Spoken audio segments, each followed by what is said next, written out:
এই পৃথিবীতে ক্ষণিকের জন্য আমরা এসেছি, very short period of time. আসল সময় শুরু হবে সেদিন, কিয়ামতের দিনটাই, যেদিন আমরা উলঙ্গ হয়ে দাঁড়াবো। সূর্যটা মাথার কাছে চলে আসবে, সূর্যের তীব্র তাপে মাথার মগজগুলো গলে গলে নাকের ছিদ্র আর কানের ছিদ্র দিয়ে বেয়ে বেয়ে পড়বে। জিহ্বাটা কুকুরের মতো তৃষ্ণায় বের হয়ে নাভির সামনে এসে ঝুলতে থাকবে, কুকুর যেমনি ঝুলায়। সবাই তৃষ্ণার্ত, ক্ষুধার্ত, ঘর্মাক্ত, পেরেশান, চিৎকার, চেঁচামেচি, কান্না, বিলাপ। সবার মুখে একটাই আওয়াজ, আল্লাহ আমার বাঁচাও। রব্বুল আলামিন বলেন, ওই কঠিনতম দিনে যদি বাঁচতে চাও, দুনিয়ার মায়াকে ভুলে যাও, আখিরাতের জন্য প্রস্তুতি নিয়ে ফেলো। বাল তু'থিরুনাল হায়াতাদ দুনিয়া ওয়াল আখিরাতু খায়রুন ওয়া আবকা। তোমরা এই দুনিয়ার জীবনটারে অনেক বড় মনে করো এটাই আসল। আল্লাহ বলে এটা আসল না, এটা নকল। আসল হচ্ছে আখিরাত। এই দুনিয়ার জীবন হলো অস্থায়ী, আখিরাতের জীবন হলো চিরস্থায়ী জীবন। এই দুনিয়ার জীবনটা উত্তম নয়, আখিরাতের জীবনটা উত্তম। কার কথা? বাল তুসিরুনাল হায়াতাদ দুনিয়া। তোমরা এই দুনিয়ার জীবনকে বড় মনে করো, দুনিয়া করো। তোমরা আব্দুল্লাহ না হয়ে আব্দুদ দুনিয়া হয়েছো, আল্লাহর দাস হও নাই, দুনিয়ার দাস হয়েছো। তোমরা দুনিয়া করো, দুনিয়াটা ক্ষণস্থায়ী, চিরস্থায়ী হচ্ছে আখিরাত। এজন্য আল্লাহ বললেন, ওয়ালাল আখিরাতু খায়রুল লাকা মিনাল উলা। ও নবী, দুনিয়া নয়, আখিরাত আপনার জন্য উত্তম। সুবহানাল্লাহ। আখিরাত এটা সেরা, এটা স্থায়ী, এটা উত্তম, দুনিয়াটা নয়। এই দুনিয়াটা আসলে একটা মোহ। এটা কি? একটা খেলার মধ্যে আমরা পড়ে আছি, মোহাচ্ছন্ন, লোভাতুর হয়ে আছি। চাকচিক্যময় দুনিয়া দেখে এর পরীক্ষার ভেতরে পড়ে আখিরাতকে আমরা ভুলিয়ে গিয়েছি। আর আল্লাহ বলেছেন, দুনিয়া নয়, শ্রেষ্ঠ হলো আখিরাত। ওই আখিরাতের জন্য তোমরা সামান জোগাড় করো। আবার আল্লাহ বললেন, এই দুনিয়ার জীবনটা হলো মাতাউল গুরুর, ওয়া মাল হায়াতুদ দুনিয়া ইল্লা মাতাউল গুরুর। দুনিয়ার জীবনটা হলো সাময়িক ভোগের সামগ্রী, সাময়িক ভোগের বিষয়। আজ আছে কাল নাই, হাতের ময়লা, ছেড়ে দিলে সব শেষ, ঠিক কি না? আবার আল্লাহ বললেন, এই দুনিয়ার জীবন হলো লাইবুন ওয়া লাহবুন, ওয়া মাল হায়াতুদ দুনিয়া ইল্লা লাইবুন ওয়া লাহবুন। দুনিয়ার জীবন হলো খেল তামাশা, মরলে সব শেষ হয়ে যাবে। এজন্য আল্লাহ বললেন, গোলাম থাকতে আসো নাই, চলে যাবা। কুল্লু নাফসিন যায়িকাতুল মাউত সুম্মা ইলাইনা তুরজাউন। সবাইকে মরতে হবে, কেউ থাকবে না। এই পৃথিবীতে প্রাণ নিয়ে যারা আগমন করার সুযোগ পেয়েছে, সবাই মরবে। আজ হোক কাল, আগে হোক পরে, সবাইকে যেতে হবে। চিল্লায় বলেন ঠিক কি না? আবার আল্লাহ বললেন, আইনামা তাকুনু ইউদরিকুমুল মাউত। যেখানেই থাকো না কেন, মৃত্যু তোমাদেরকে ছাড়বে না। মৃত্যু তোমাদেরকে সাক্ষাৎ করবে, মৃত্যু তোমাদেরকে খুঁজে বের করবে। যদিও সুদূর আকাশ পানে, পালাও সেথায় লাগিয়ে সিঁড়ি। আকাশের উপরে যদি বিশাল সিঁড়ি লাগিয়ে চতুর্থ আকাশে চলে যান, চাঁদের মধ্যে বাড়ি করেন, মঙ্গল গ্রহে বাড়ি করেন, ওই জায়গায় মালাকুল মাউত আপনারে খুঁজে পাবে না। আল্লাহ বললেন, ওয়াজাআত সাকরাতুল মাউতি বিল হক। মৃত্যুর কষ্ট তোমাদের ছাড়বে না, যেখানেই তোমরা থাকো না কেন, মৃত্যু ঠিকই তোমাদের পাকড়াও করবে। চিল্লায় বলেন ঠিক কি না? আবার মৃত্যুর একটা নির্ধারিত সময় আছে। ওই সময় যখন আসে, এক সেকেন্ড আগেও আসে না, পরেও আসে না। কার কথা? লিকুল্লি উম্মাতিন আজালুন ফাইযা জাআ আজালুহা লা ইস্তাখিরুনা সাআতাও ওয়া লা ইস্তাকদিমুন। মৃত্যুর জন্য একটা নির্ধারিত টাইম আছে, টাইমটারে বেঁধে দিয়েছে কে? ওই টাইমটা যখন চলে আসে, এক সেকেন্ড আগেও আসে না, এক সেকেন্ড পরেও আসে না। মৃত্যু যখন আসে, অন টাইমে আসে, নির্ধারিত একটা সময় আসে। ওই সময়ের আগেও আসে না, পরেও আসে না। চলে যেতে হবে। এই পৃথিবীতে আসার একটা সিস্টেম থাকে, যাওয়ার কোনো সিস্টেম নাই, ঠিক কি না? আসার সময় আগে আসছে আমার দাদা, তারপর আমার বাবা, তারপরে আমি, তারপরে আমার ছেলে, তারপরে আমার নাতি, তারপরে তার ছেলে, ঠিক কি না? তার মানে আসার একটা সিরিয়াল আছে, যাওয়ার কোনো সিরিয়াল আছে নাকি? দাদার আগে নাতি মরে, এরকম আছে না নাই? মায়ের আগে মেয়ে যায়, আছে না নাই? মুরব্বী বাজানেরা বেঁচে থাকে, আমাদের মতো যুবক গুলো অ্যাক্সিডেন্টে মারা যায়, আছে না নাই? আবার অসুস্থরা বেঁচে থাকে, সুস্থরা মরে যায়, আছে না নাই? হাসপাতালে রোগীগুলো বেঁচে থাকে, ডাক্তার মরে যায়, আছে না নাই? দুনিয়ার থেকে চলে যাওয়ার কোনো সিরিয়াল থাকে না, মরে যাওয়ার সিরিয়াল থাকে না, আসার একটা সিরিয়াল থাকে, যাওয়ার কোনো সিরিয়াল থাকে না, কি বলেন? তার মানে কে কোথায় মরবো আমরা কেউ জানি নাকি? ওমা তাদরি নাফসুম বিআইয়ি আরদিন তামুত, কোন জায়গায় মরবা, কখন মরবা কেউ আমরা জানি না, কিন্তু মরবো সবাই জানি, ঠিক কি না? কুল্লু নাফসিন যায়িকাতুল মাউত, প্রত্যেকটি আত্মার মৃত্যুবরণ করতে হবে, এটা আমরা সবাই জানি। The most certain thing in life is death, but the most uncertain thing in our life is the time of death. এ জীবনের সবচেয়ে সুনিশ্চিত বিষয় হলো মরণ, সবচেয়ে অনিশ্চিত বিষয় হলো মরণের সময়। চিল্লা এখন, ঠিক কিনা? মরবো যে আমরা সবাই জানি, কিন্তু কোথায় মরবো আমরা কেউ জানি? জানি আমরা? সবাইকেই মরতে হয়, জন্মালেই মরতে হবে, চলে যেতে হবে, থাকা যাবে না। এটাই হলো পৃথিবীর পদ্ধতি। জীবনের সবচাইতে নির্মম ঘটনা হচ্ছে মরণ, সবচাইতে ভয়ঙ্কর অভিজ্ঞতা। কোন প্রাণীর জন্য সর্বোচ্চ এবং সবচাইতে ভয়ঙ্কর অভিজ্ঞতা হচ্ছে মৃত্যু। এবং এত ভয়ঙ্কর অভিজ্ঞতা, এই অভিজ্ঞতাটা কারো কাছে শেয়ার করে যাওয়া যায় না। মরার সময় কেউ বলে যেতে পারছিল আমার মরতে এমন লাগছে, কইতে পারছে? কেমন লাগছে বলতে পারে? বলা যায় না। তার আগেই চলে যেতে হয় শৈশব, কৈশোর, যৌবন, বার্ধক্য, প্রৌঢ়ত্ব। This is the circle of life. ছোট্ট ছিলাম, বড় হলাম, সিঙ্গেল ছিলাম, ডাবল হলাম, তারপরে বাবা হলাম, তারপরে শ্বশুর হলাম, তারপরে নানা হলাম, তারপরে চলে যেতে হবে। This is the circle of life. বিশ্বনবী বললেন আমার উম্মতি মা বাইনা সিদ্দিনা ইলা সাবঈন, আমার উম্মতের গড় বয়স হলো 60 থেকে 70। ওয়া আকাল্লুহুম মাইয়াজুজু যালিক, অল্প কিছু মানুষ আছে যারা 70-এর বেশি হায়াত পায়।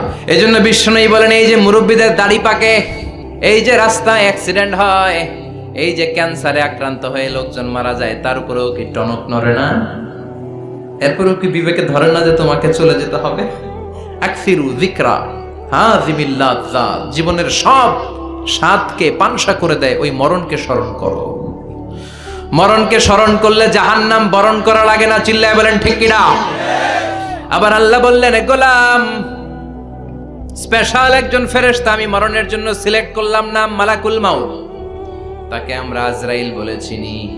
এই মালাকুল মাউত তার বাহিনী নিয়ে নির্ধারিত টাইমে গোটা বিশ্বের সব মানুষের রূহ কবজ করে। অন টাইম নাকি দেরি করে? মালাকুল মাউত আগেও আসে না, পরেও আসে না। সুবহানাল্লাহ পড়েন। এজন্য আল্লাহ বললেন মালাকুল মাউত আমি নির্ধারণ করে দিয়েছি। পৃথিবীর প্রতিটি মানুষ মালাকুল মাউতকে দেখবে, চাক্ষুষ দেখবে, ভালো হলেও দেখবে, খারাপ হলেও দেখবে। কার কথা?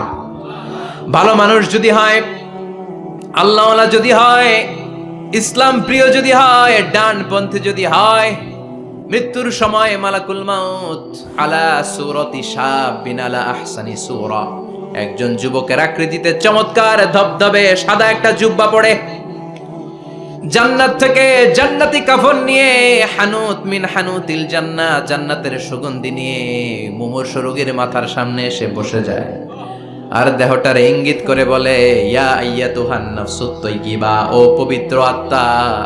আরেক বর্ণনায় এসেছে ইয়া আইয়াতুহান নাফসুল মুতমাইন্নাহ, ও প্রশান্ত আত্মা, উখরুজি ইলা মাগফিরাতিম মিনাল্লাহ, আল্লাহর ক্ষমার দিকে বের হয়ে আসো। উখরুজি ইলা মাগফিরাতিম মিনাল্লাহি ওয়া রিদওয়ান, আল্লাহর ক্ষমার সন্তুষ্টির দিকে রূহটা বের হয়ে আসো। স্মুথলি বলার সাথে সাথে মুমিনের দেহ থেকে রূহটা বের হয়ে আজরাইলের হাতে চলে যায়। আর যারা ইসলাম মানে নাই, আর যারা কোরআন মানে নাই, আর যারা দিন কায়েমের আন্দোলন করে নাই, দিনকে ভালোবাসে নাই, বাম আর রামপন্থী ছিল, নাস্তিক ছিল, ইসলাম বিরোধী ছিল, তাদের কাছেও মালাকুল মাউত আসে কি আসে না? তাদের কাছেও আসে, কিন্তু আলা সূরাতি আকবাহি রাজুল, একজনের চেহারা যত ভয়ঙ্কর হতে পারে, যত নিকৃষ্ট হতে পারে, এরকম ভয়ঙ্করতম নিকৃষ্ট দুর্গন্ধওয়ালা একটা চেহারা নিয়ে আসে। রিজলাহু ফিল আরদ, পা থাকে জমিনে, রাসুহু ফিস সামা, হাদিসের বর্ণনা, পা দুইটা জমিনে, মাথা আকাশে। এসে ধমক দিয়ে জালিমের মাথার সামনে এসে বলে, ইয়া আইয়াতুহান নাফসুল খাবিসা, হে পাপাত্তা, হে অপবিত্র আত্মা, উখরুজি ইলা সাখাতিল্লাহি ওয়া গাদাবিহি, আল্লাহর রাগের দিকে, আল্লাহর অসন্তুষ্টির দিকে বের হয়ে আয়। মালাকুল মাউতের এই অর্ডার পাওয়ার সাথে সাথে রূহটা কিন্তু বের হয় না। মুমিনের রূহকে ডাক দিলে যেমনি স্মুথলি বের হয়, কাফিরের রূহ এভাবে বের হয় নাকি? কথা বলেন। রূহটা ডানে যায়, ফাতাতাফাররাক, একবার রূহটা ডানে যায়, আবার রূহটা বায়ে যায়, আবার সামনে যায়, পায়ে যায়, হাতের মধ্যে ঢুকে ডানে বায়ে যায়। মালাকুল মাউত আবার ধমক দিয়ে বলে, ইয়া আইয়াতুহান নাফসুল খাবিসা, পাপাত্তা, বের হয়ে আয়। রূহটা আবার ডানে যায়, বায়ে যায়, সামনে যায়, পেছনে যায়। এবার খপাস করে মালাকুল মাউত রূহকে ধরে টান মারে। সারা দেহটা থেকে প্রাণ রস সিক্ত করতে করতে দেহ থেকে রূহটাকে টেনে হিচড়ে বের করে আনে। আর মুমূর্ষু রোগীটা চিৎকার মারতে থাকে, পড়েন না আউযুবিল্লাহ। ছাগল জবাই হয় নাই, কিন্তু চামড়া এক পাশ থেকে টেনে টেনে টেনে হিচড়ে আপনি গা থেকে বের করলে যত কষ্ট হয়, এর চেয়েও বেশি কষ্ট দিয়ে মালাকুল মাউত বামপন্থী আর কাফেরদের রূহটা দেহ থেকে বের করে আনে, পড়েন না আউযুবিল্লাহ। আমাদের রূহটা যেন আল্লাহ, মুমিনদের রূহ আপনি যেভাবে কবজ করান, ওইভাবে যেন আমাদের রূহটা বের হয়ে আসে। এজন্য আল্লাহ বললেন, বাল তুসিরুনাল হায়াতাদ দুনিয়া ওয়াল আখিরাতু খায়রুন ওয়া আবকা। পাগলের মতো মোহাচ্ছন্ন হয়ে এই দুনিয়াটার পেছনে ছুটে বেড়াও। এই দুনিয়া আসল নয়, আখিরাত হলো আসল। চিল্লায় বলেন ঠিক কিনা?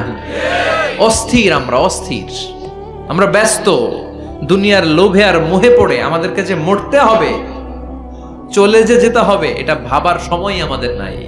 এজন্য বলা হয়, মুতু ক্বাবলান তামুতু, মরার আগে একবার মরো।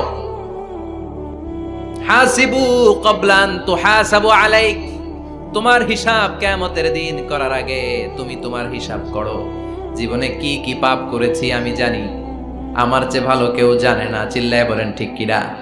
প্রতিদিন মাইকে অ্যানাউন্স শুনি, অমুক এলাকার অমুক লোক নাই, দাদা গেল, বাবা গেল, বড় ভাই গেল, আত্মীয় স্বজন গেল, আমাকেও যেতে হবে, এই চিন্তা মাথায় নাই। চিল্লায় এখন ঠিক কিনা?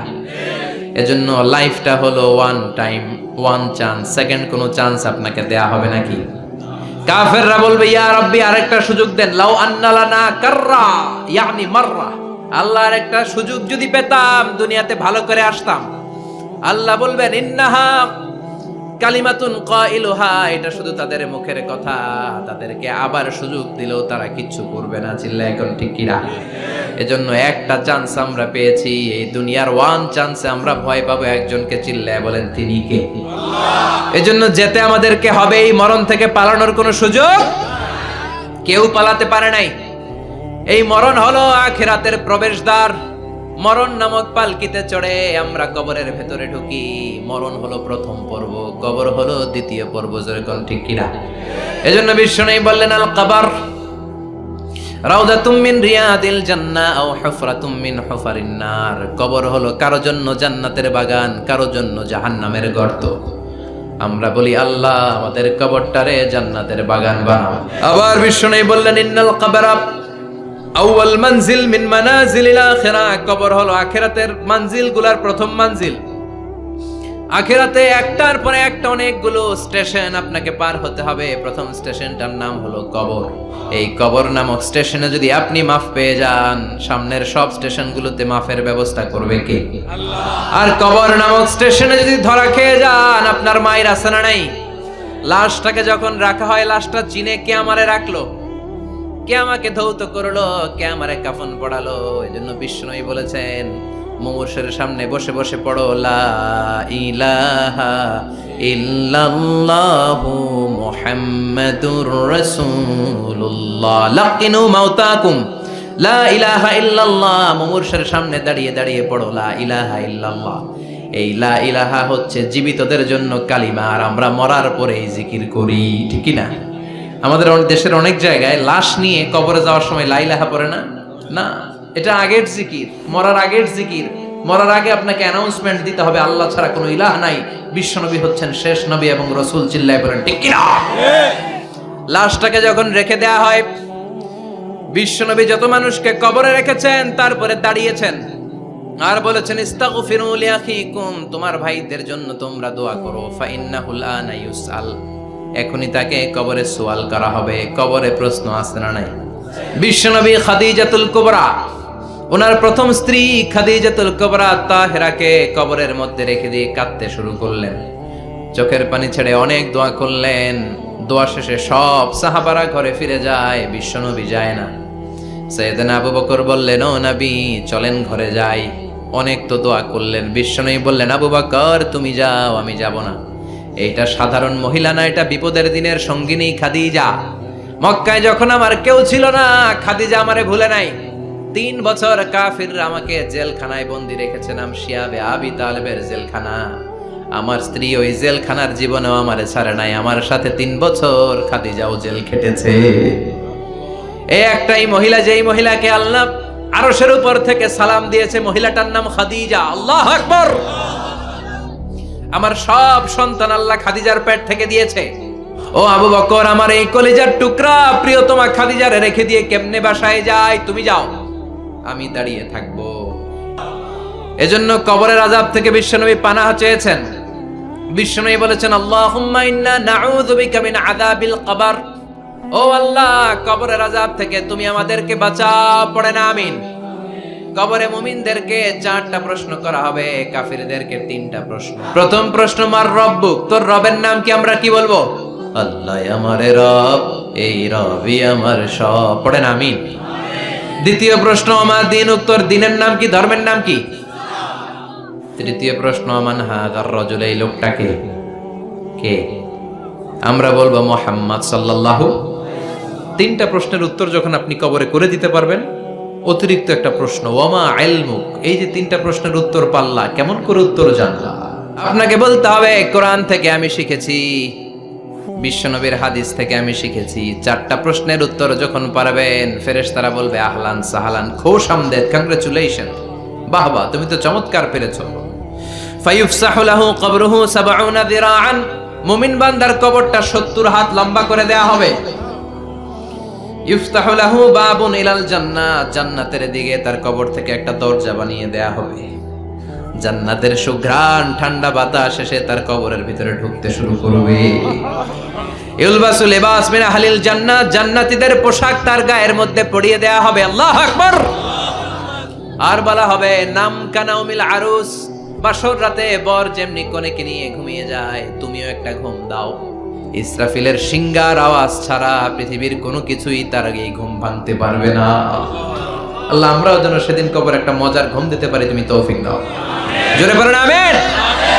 এবার বামপন্থী নাস্তিক আর কাফেরদের পালা, ইসলাম বিদ্বেষীদের পালা, আলেম ওলামাদের শত্রুদের পালা। ওদেরকেও একই প্রশ্ন, রব কে? ওরা বলবে আমি জানি না। আমাদের উত্তর আল্লাহ। ওরা বলবে আমি কিচ্ছু জানি না, আমি সব ভুলে গেছি, আমার মাফ করে দেন, আমি কিছুই জানি না। তবে আমি ইসলাম বিরোধীদের সাথে চলতাম, যারা ইসলাম রে বাস দিত আমি তাদের সাথে স্লোগান দিতাম। এরকম ডাকাইত আছে না নাই? দ্বিতীয় প্রশ্ন, আমার দিন, ও তোমার ধর্মের নাম কি? কয় আমার ধর্ম নাই, আমি শুধু মৌজ মাস্তিতে ব্যস্ত ছিলাম, আমার দুনিয়া নাই, দিন নাই, আখেরাত নাই, রবকে আমি জানি না, ধর্মকে জানি না, ইসলাম বিরোধী রাজনীতি আমি করতাম, কোনো ধর্ম নাই। এই লোকটাকে চিনো কিনা বলো। বিশ্বনবীর চেহারা দেখিয়ে বলা হবে এই লোকটাকে, কয় জানি না। এরে আমি মানতাম না, এরে আমি গালে দিতাম।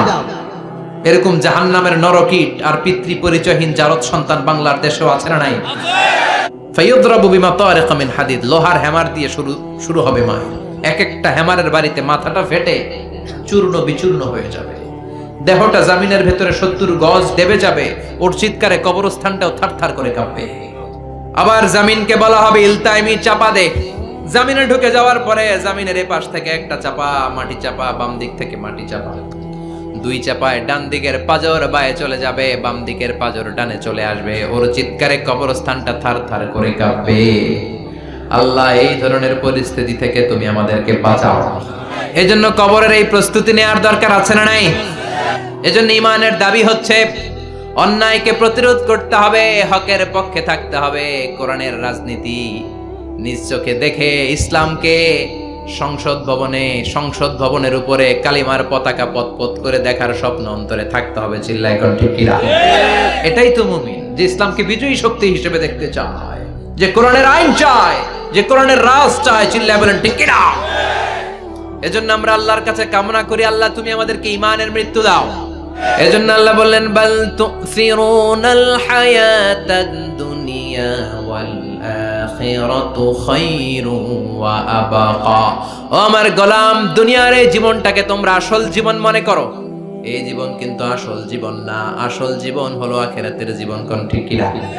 এই জন্য মৃত্যু থেকে যতই পালাও, পালিয়ে বেঁচে থাকতে পারবা নাকি? কোন নবীরা পারছে? আদম আলাইহিস সালাম, উনি পৃথিবীর একমাত্র মানুষ যিনি জানতেন যে উনি কতদিন বাঁচবেন। সুবহানাল্লাহ পড়ে।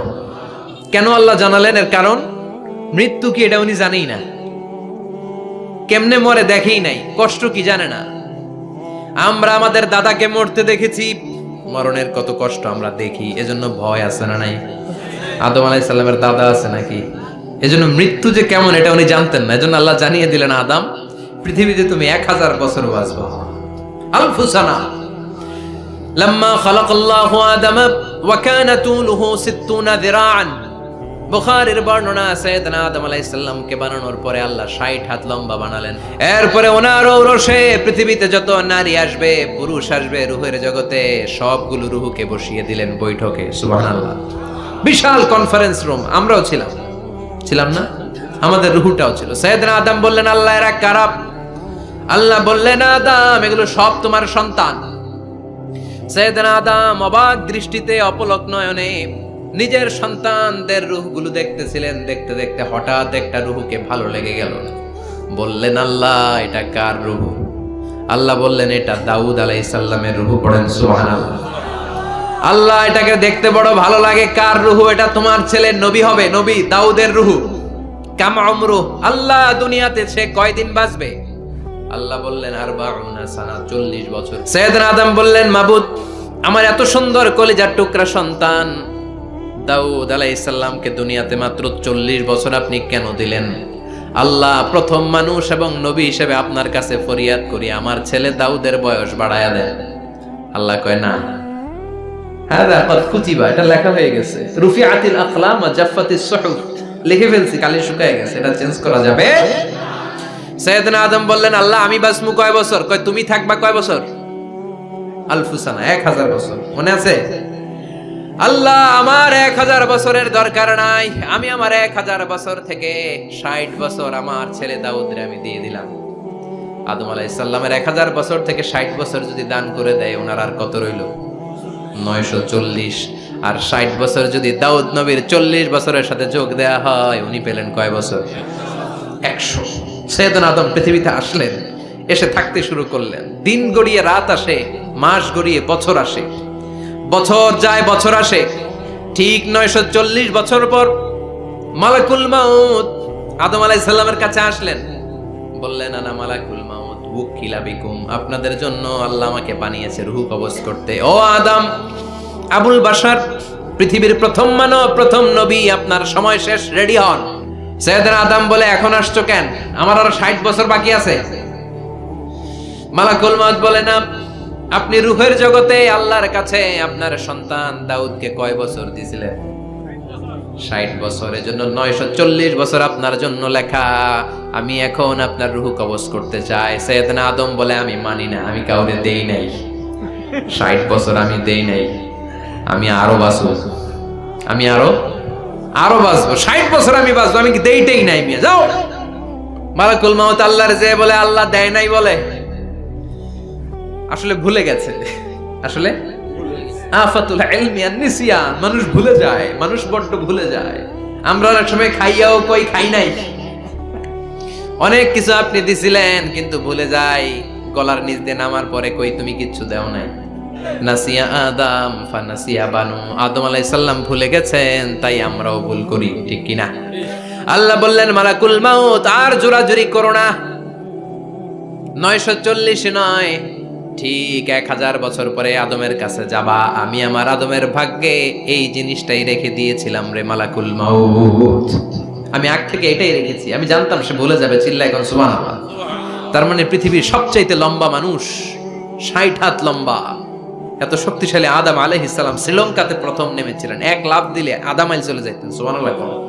আদম আলাইহিস সালাম চলে গেলেন, ওনার পরের নবী ইদ্রিস আলাইহিস সালাম, উনি মরে নাই, উনিও মরেছেন। তবে ওনার মৃত্যুর আজীব এক ঘটনা আছে, অনেক লম্বা কথা। এক ফেরেশতার সাথে ওনার বন্ধুত্ব হয়েছিল, বলেছিলেন আমি আকাশ দেখতে চাই, আল্লাহর কাছে অনুমতি চাই। আল্লাহ বলল ঠিক আছে, ইদ্রিসকে আকাশে ঘুরাও। প্রথম আকাশে ঘুরলেন, দ্বিতীয় আকাশে ঘুরলেন, তৃতীয় আকাশে ঘুরলেন, চতুর্থ আকাশে ঘুরলেন। ইন দ্য মিন টাইম চতুর্থ আসমানে মালাকুল মাউত পৃথিবীর দিকে নেমে আসছিল। ওই ফেরেশতা বলে মালাকুল মাউত আপনি কই যান? মালাকুল মাউত বলে একটু আগে আল্লাহ ফরমান জারি করেছে চতুর্থ আসমানে আমার নবী ইদ্রিসের রূহ কবজ করো। সুবহানাল্লাহ। আমি বললাম আল্লাহ আপনার পাঠানো নবী সাইয়েদনা ইদ্রিস থাকে দুনিয়ায়, চতুর্থ আসমানে পামু কই? আল্লাহ কয় কথা নাই, দৌড় দে। আমি দৌড় দিলাম, এসে দেখি ইদ্রিস আলাইহিস সালাম এখানে রেডি। সুবহানাল্লাহ। ওয়া রাফা'নাহু মাকানান আলিয়্যা। ইদ্রিস আলাইহিস সালামের রূহ কবজ দুনিয়ায় হয় নাই, চতুর্থ আকাশের মধ্যে হয়েছে। একটু চিৎকার করে পড়বেন সুবহানাল্লাহ। এরপরে সুলাইমান আলাইহিস সালাম, উনি তো মরে নাই, চলে গেলেন। মুসা আলাইহিস সালাম মরছে, বাঁচতে পারছে। বিশ্বনবী মরে নাই, উনি ইন্তেকাল করেছেন। চিল্লায় এখন ঠিক কিনা? ইন্তেকালের আগে বিশ্বনবী প্রচন্ড অসুস্থ হলেন। মা আয়েশারে ডেকে বললেন, আয়েশা মনে হয় আমি বাঁচবো না। ওই যে খায়বার বিজয়ের দিন, খায়বার দুর্গ বিজয় করার পরে এক ইহুদি মহিলা আমারে দাওয়াত দিয়েছিল। ওই দাওয়াত খেতে যাওয়ার পরে গোশতের মধ্যে বিষ মাখানো হয়েছিল রে আয়েশা। ওই বিষ মাখানো খাসির গোশত খেয়ে যে ব্যথা আমার পেটে উঠেছিল, আজ আবার সেই ব্যথা উঠেছে। বিশ্ব নবী ওই বিষ খাওয়ানো গোশতের কারণে ইন্তেকাল করেছেন। তার মানে বিশ্ব নবী শাহীদ। জামা আল্লাহু বাইনান নুবুওয়া ওয়াশ শাহাদা। আল্লাহ বিশ্ব নবীকে শুধু নবী বানায় নাই, শহীদ হিসেবে কবুল করেছে। সুবহানাল্লাহ কইবেন না? প্রচন্ড অসুস্থ, উনি ছাড়া মসজিদে নববীতে কেউ ইমামতি করার সাহস পায় না। বিশ্বনবী বললেন আবু বকর তুমি যাও, আবু বকরও যায় না। বিশ্বনবী বললেন পানি আনো। বিশ্বনবী পানি দিয়ে ওযু করলেন, ওযু করে কয়েকজন সাহাবীকে ধরে উঠতে চাইলেন, আবার ধপাস করে বেহুশ হয়ে পড়ে যায়। বিশ্বনবী উঠতে পারে না, আবার বললেন ঠান্ডা পানি আনো। পানির ভেতরে বিশ্বনবী দুই হাত ঢুকিয়ে দিয়ে ঠান্ডা ভিজা হাত দিয়ে চেহারার মধ্যে মাসে করলেন আর বললেন ইন্নালিল মাউতিলা সাকারাত। হায়রে মৃত্যুর কি যন্ত্রণা, হায়রে মৃত্যুর যে কি কষ্ট। ও মিয়া বিশ্বনবী যদি মৃত্যুর কষ্টে কাতরায়, আমাদের অবস্থা কি? বিশ্বনবী শোয়া থেকে উঠতে পারে না। এক সাহাবীকে দেখলেন মেসওয়াক করছে, বিশ্বনবী মেসওয়াকের দিকে তাকিয়ে রইলেন। বিশ্বনবীর নিথর দেহটা পড়ে আছে। আয়েশারে যে বলবে আয়েশা মেসওয়াক দাও, বলতে পারে না। মা আয়েশা বুঝতে পেরে মেসওয়াক আনলেন, বিশ্বনবীকে মেসওয়াক করিয়ে দিলেন। এবার বিশ্বনবী বললেন ও আবু বকর শোনো, আল্লাহ আমাকে অপশন দিয়েছে। কি দিয়েছে? আল্লাহ বলেছে নবী আজীবন থাকতে চাইলে থাকেন, আর আসতে চাইলে চলে আসেন। আমি থাকতে না চেয়ে আল্লাহর কাছে চলে যাওয়ার ইচ্ছা করলাম। সাইয়েদনা আবু বকর কান্না জুড়ে দিলেন। বিশ্বনবী বললেন আসসালাত আসসালাত, ও আমার উম্মতেরা নামাজ তরক করো না। ইন্তেকালের আগে বললেন নামাজ ছেড়ে দিও না, আর বললেন ওমা মালাকাত আইমানুকুম, তোমাদের অধীনস্থ কর্মচারীদের সাথে খারাপ আচরণ করো না। ঘাম শুকানোর আগে পয়সা দিয়ে দিও। আর হাত দুটো উঁচু করে বললেন আল্লাহুম্মা ইলার রাফিকিল আলা, ও আল্লাহ আমি আপনার কাছে যেতে চাই। এই কথাটা বলে বিশ্বনবীর হাত দুইটা থপাস করে জমিনে পড়ে গেল। বিশ্বনবীও চলে গেলেন। থাকতে পেরেছে কেউ? এজন্য মরণের আগে ঈমান নিয়ে মরার দরকার আছে না নাই? বিশ্বনবী দোয়া করতেন আল্লাহুম্মা রযুকনা হুসনাল খাওয়াতিম, ও আল্লাহ আমাদের শেষটা যেন ভালো হয়। বলতেন আল্লাহুম্মা রযুকনা হুসনাল খাওয়াতিম, ও আল্লাহ আপনি আমাদেরকে ঈমানের মৃত্যু দেন, আমাদের শেষটা ভালো করেন। কারণ সব ভালো তার শেষ ভালো। জানেন না এটা আপনারা? সব ভালো তার শেষ ভালো। আজীবন ইসলামের পক্ষে, আজীবন নামাজি মুত্তাকি, মরার আগে কাফের হয়ে মরে, এরকম আছে না নাই? মরার আগে শাহবাগের মঞ্চে উঠে ভাষণ দেয়, ভাইয়েরা আমার আছে না নাই? আবার আজীবন কাফের, ইসলামের বিরোধী, ইন্তেকালের আগে কালিমা পড়ে সব মাফ করায়, আছে না নাই? বিশ্বনবীর শ্বশুর আবু সুফিয়ান, নাম শুনছেন? বদরের যুদ্ধে বিশ্বনবীর বিরুদ্ধে, মক্কায় বিশ্বনবীর ঘুমাতে দেয় নাই, উহুদের যুদ্ধে বিশ্বনবীর সাথে ফাইট, খন্দকের যুদ্ধে বিশ্বনবীর সাথে মারামারি, আহজাবের যুদ্ধে কিলাকিলি, সারাটা জীবন বিশ্বনবীর সাথে মারামারি। মক্কা বিজয় কালিমা পড়ে মুসলমান হয়েছে। গোটা জীবনে যা অন্যায় করেছে সব মাফ করে দিয়েছে কে? এজন্য আমরা আল্লাহরে বলি, আল্লাহ কালিমাটা পড়তে পড়তে যেন আমরা মরতে পারি, চিৎকার করে পড়ে না আমিন।